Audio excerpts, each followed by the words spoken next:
Looking at Google here on the weekly time frame, we're seeing a little bit of a pullback here, and I think we're going to be continuing to go down to basically the flip-flop zone, which I see at 837 down to 812.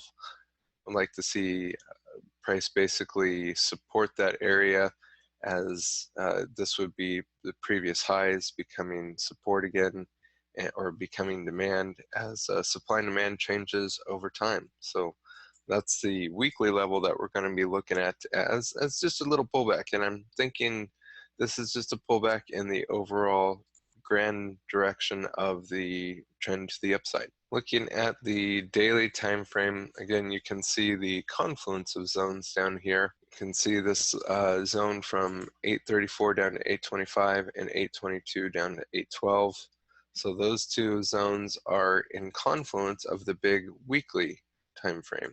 Okay, so what I'm looking for is for price to really respect one of those two levels, as those two levels are the flip-flop of that previous resistance area.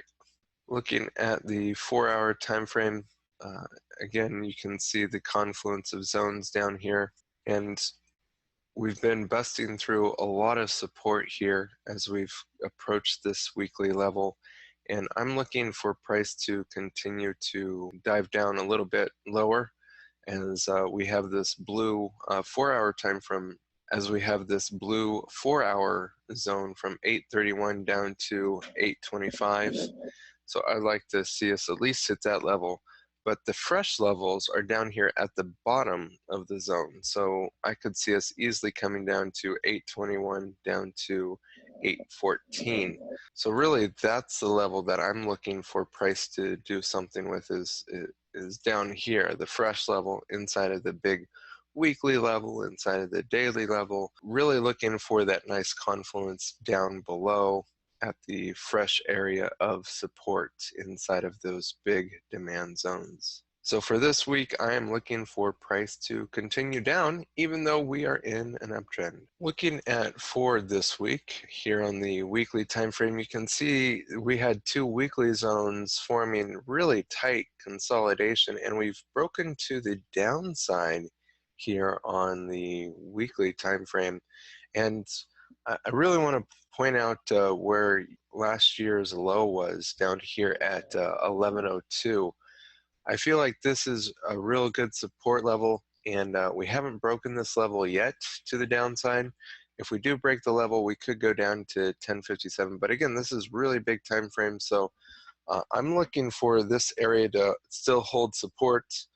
Yes, we have been moving down on forward, or price has been moving down on forward for the past several years.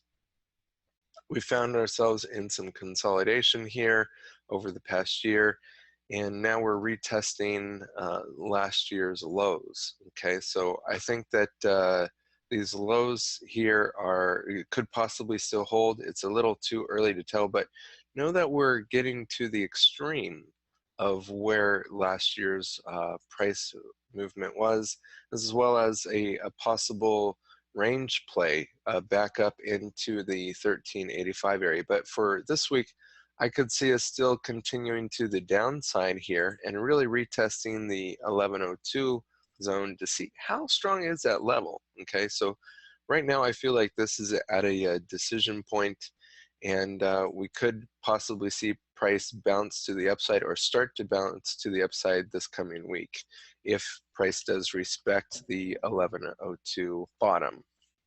On the daily time frame, look at what we have going on down here.